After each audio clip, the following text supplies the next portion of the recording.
अस्सलामुअलैकुम। तो कैसे हैं आप सब? उम्मीद है सब खैर आफियत से होंगे। अल्लाह पाक सबको अपने हिफ्ज़ अमान में रखे। यहाँ जी मेरा व्लॉग शुरू हो चुका है, वही डेली रूटीन के साथ। मैंने सुबह अपना रूटीन जो शेड्यूल था वो सेट किया। इसके बाद सुबह सवेरे मैंने अपने ऑयल के ऑर्डर जो थे वो बनाने शुरू कर दिए। ऑयल मैंने रखा था पकाने के लिए, सारी इसमें हर्ब्स वगैरह डालकर। और मैंने कहा चलो यहाँ ये काम होता रहेगा, वहाँ घर का काम होता रहेगा। ये रमज़ान से पहले का मेरा व्लॉग है। सॉरी मैं अपलोड बहुत लेट कर रही हूँ, लेकिन इंशाल्लाह अब जो है ना मैं टाइम टू टाइम सारी चीज़ें, सारी वीडियोस जो है ना वो अपलोड करती जाऊँगी। बस ये है कि बंदा ना कभी कभी इतना वो हो जाता है, थक जाता है सारे काम मैनेज करते करते। अब ये भी करना है, वीडियोस भी बनानी है, अपने ऑर्डर्स भी देखने हैं, बच्चे, घर, ये वो सब कुछ साथ करना है, तो कभी कभी बंदा थक जाता है। तो बस इसी के साथ, लेकिन ये है कि इंसान की ज़िंदगी चलती रहती है, चाहे वो कितना भी थका हुआ हो। फिर वो रात को सोता है, सुबह फिर अल्लाह ताला उसको हिम्मत दे देता है नए कामों के लिए, नए दिन के लिए, नई शुरुआत के लिए। तो इंसान को जो है ना थकता बेशक है, लेकिन नई सुबह के साथ, नई हिम्मत के साथ, नए जोश और वल्वले के साथ फिर उठता है, फिर नई मुश्किलों को फेस करना शुरू करता है। अच्छा, वहाँ मेरे ऑर्डर्स का जो ऑयल था वो रेडी हो रहा था। यहाँ साथ में घर के भी काम चल रहे थे। घर के काम करने के बाद मैंने सारा दिमाग में माइंड बनाया हुआ था कि आज मैंने क्या क्या कंप्लीट करना है अपना काम। ऑर्डर्स भी मेरे सारे काफ़ी पेंडिंग पड़े हुए थे कितने टाइम से। और कस्टमर्स जो हैं ना वो क्या बताएं, वो कस्टमर्स जो पैसे पेमेंट कर देते हैं कसम से, वो तो ऐसा लगता है कि अपनी पूरी जायदाद उन्होंने मेरे नाम की हुई होती है। इतना कोई तंग करते हैं। कुछ कस्टमर्स की बात कर रही हूँ, सब ऐसे नहीं होते, सब एक जैसे नहीं होते, पांचों उंगलियां बराबर नहीं होती। तो सारे काम देख कर मैनेज करके फिर यहाँ मैं आ गई थी सीढ़ियों में। मैंने कहा रमज़ान से पहले सारी सीढ़ियाँ वगैरह, झाड़ू झपट जो भी है सब कुछ साफ़ कर लो। तो ये है कि रमज़ान से पहले थोड़ा फ्रेश फ्रेश हो जाता है ना घर का माहौल, अगर हम सफाई पहले से कर लेते हैं। अभी तो मैंने इतनी कोई वीडियोस भी नहीं बनाई थी अपने घर की, और जो मैंने सही से सारे काम किए थे, अलमारियाँ साफ़ की थी, किचन साफ़ किया था, तो वो सारी तो मैं वीडियोस नहीं बना सकी। लेकिन जो जो मैंने छोटी बहुत क्लिप्स बनाई हैं वो मैं ज़रूर आपके साथ शेयर करूँगी। सबसे बड़ी बात है कि वक्त निकालना बहुत मुश्किल होता है। वक्त से बात याद आई कि वक्त जो है ना इंसान को दिखाई नहीं देता, कि दिखाई नहीं देता, लेकिन ये है कि वक्त हमें बहुत कुछ दिखा जाता है। वक्त के साथ इंसान बहुत कुछ सीख जाता है, बहुत अपने अंदर बदलाव लाता है, बहुत सी चेंजिंग लाता है, लोगों के असल चेहरे दिखाता है। वक्त जो है ना खुद बेशक सही बात है कि नहीं दिखता, लेकिन काफ़ी चीज़ें हमें दिखा के जाता है, अपनों के असल चेहरे दिखा के जाता है, हमें हमारी पहचान कराता है कि भाई तुम क्या चीज़ हो, ठीक है ना। लेकिन ये है कि हमें ख़ुद को देखना आना चाहिए। तो ये है कि काफ़ी वक्त के साथ ख़ुद को इंसान को बदलना भी पड़ता है, थोड़ा अपग्रेड होना पड़ता है। यहाँ मेरे पास ना ये 3 पीस सूट आया हुआ था, पैचेस के साथ था, और बहुत ज़बरदस्त इसका पैचेस के साथ था ये, और फैब्रिक इसका बड़ा ज़बरदस्त था। लॉन कॉटन टाइप था, लेकिन ये है कि फैब्रिक इसका अच्छा था। अच्छा, ये बैम्बा शिफॉन में इसका दुपट्टा था, प्रिंटेड में, और दुपट्टे की ऑल ओवर जो सूट की जो क्वालिटी थी ना वो अच्छी थी, बहुत अच्छी थी। तकरीबन ये कोई सूट इन्होंने डन करवाया था, ये था आई थिंक 2800 या समथिंग 3000 के अंदर ही कोई सूट था ये वाला। तो ये 3 पीस इन्होंने डन कराया था। इसके अलावा ये मैं आपको प्रिंट दिखा रही थी। अच्छा, इनके साथ ना ये छोटी छोटी ज्वेलरी की आइटम थी, ये सब मिक्स अलग अलग कस्टमर्स की थी। तो मैंने कहा पहले मैं वीडियो में सारी दिखा देती हूँ चीज़ें, इसके बाद जो मैं सेपरेट करके और फिर इनको पैक कर दूँगी। ये स्टेज पे मैक्सी आई थी। वैसे ऑनलाइन में ना मुझे स्टेज कपड़े बिल्कुल भी पसंद नहीं आते। ये तो कस्टमर ने खुद ने सामने से पिक्चर भेजी थी, मैंने कहा देख लें भाई, ये इनमें ना जो ये चौड़ाई नहीं होती है, ये नहीं होता, कपड़े में क्वालिटी इतनी ख़ास नहीं होती है। कपड़ा होता है प्राइस के हिसाब से फिर भी ठीक होता है, लेकिन मुझे पर्सनली वो क्वालिटी में मज़ा नहीं आता इसकी फैब्रिक की। तो लेकिन फिर भी इन्होंने ज़िद करके डन कराया था कि नहीं भाई मुझे चाहिए ये वाला। तो मैंने कहा ठीक है, मैं तो ला के दे दूँगी, मुझे क्या है, मुझे तो प्रॉफिट ही मिलना है। फिर मैंने इनके लिए वाला सूट मंगवाया था, ये ओवर कोट के साथ था। अच्छा, ये अबाया था प्रिंटेड में, अबाया था कोई 1300 का, और फुल घेर के साथ था। चील उड़ी अबाया इस अबाया का नाम है। तो ये वाला प्रिंट इन्होंने पसंद किया था, और कपड़ा ठीक ठाक था, मतलब ऑलमोस्ट प्राइस के हिसाब से क्वालिटी ठीक थी। और फिर ये मैंने सारी पैकिंग थी, अम्ब्रेला इसकी स्लीव्स थी, इसके साथ ये बच्चों के 2 सूट थे। ये आई थिंक इन्होंने डन कराए थे 34 और 33 साइज़ में, 32 और 34 साइज़ में। तो ये मुझे काफ़ी सही लगा ना, ये मुझे अपनी बेटी के हवाले से बड़ा पसंद आया।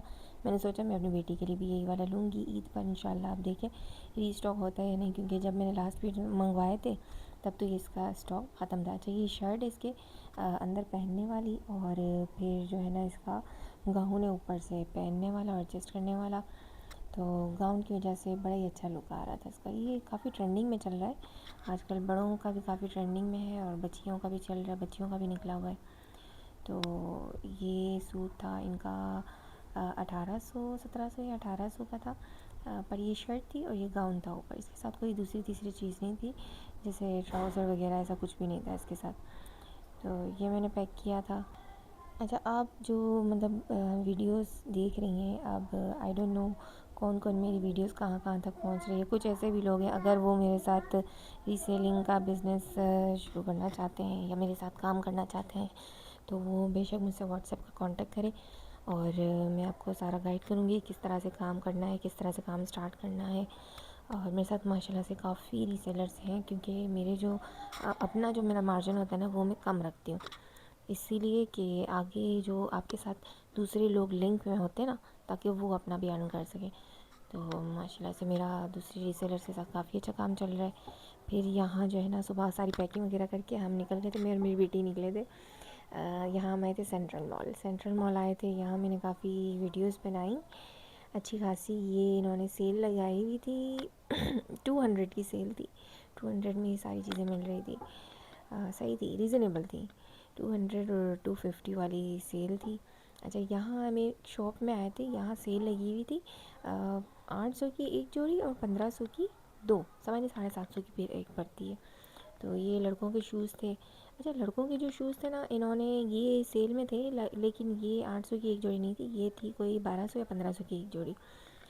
तो इतनी कोई यहाँ रश लगी हुई थी, इतनी रश लगी हुई थी, मैंने कहा पता नहीं क्या फ्री में मिल रहा है। तो हम भी घुस गए वीडियो बनाई हमने, और जूते वगैरह काफ़ी अच्छे थे और प्राइस भी ठीक थी। पर ये कि क्वालिटी भी अच्छी थी इनकी, लेकिन इस तरह से पड़े हुए थे कि उनको सुनने से ढूंढना बड़ा मुश्किल हो रहा था।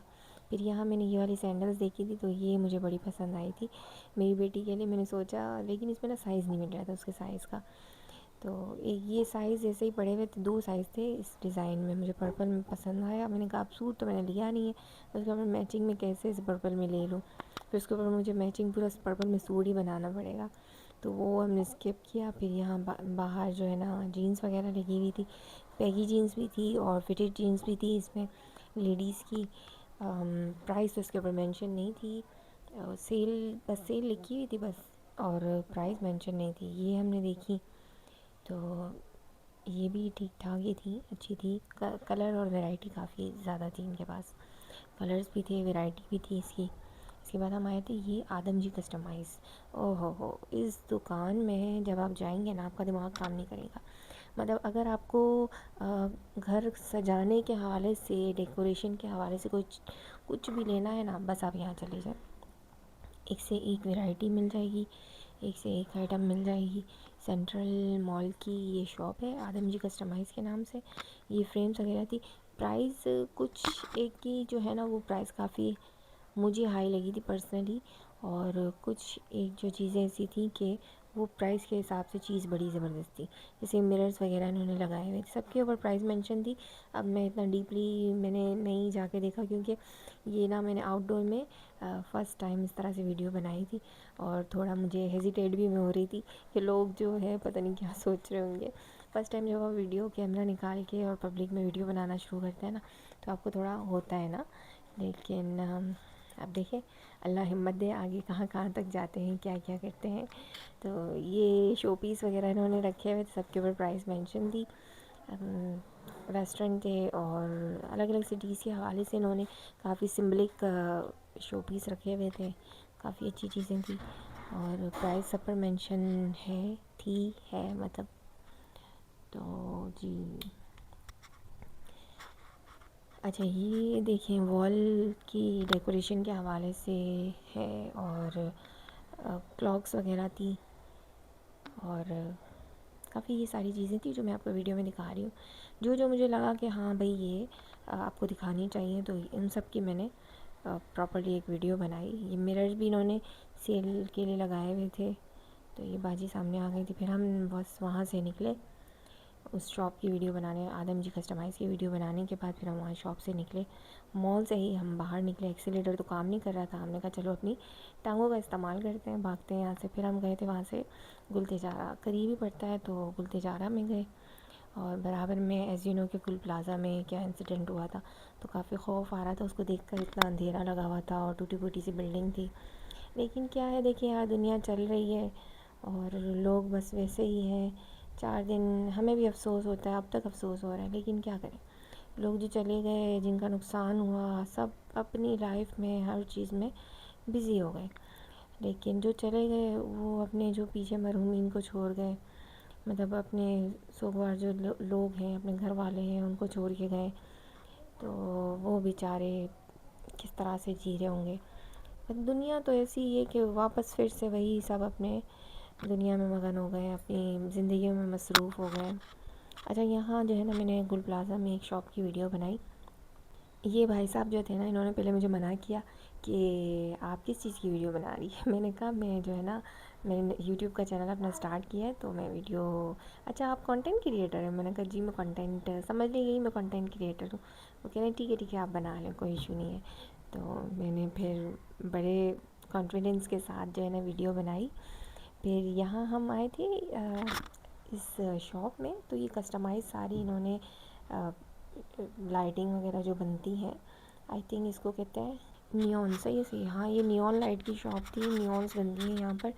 सॉरी, मैं इनका कार्ड लेना भूल गई। नेक्स्ट टाइम इंशाल्लाह फिर गुलतिजारा जाना हुआ तो मैं ज़रूर आपको इनका कार्ड शो कराऊंगी। फिर हम यहाँ से, मेरी बेटी कहती है मम्मा एक्सीलेटर से चलते हैं। मैंने कहा बच्चा चल, हम सीढ़ियों से। कहती है नहीं मम्मा एक्सीलेटर से, उसे एक्सीलेटर का बड़ा शौक है।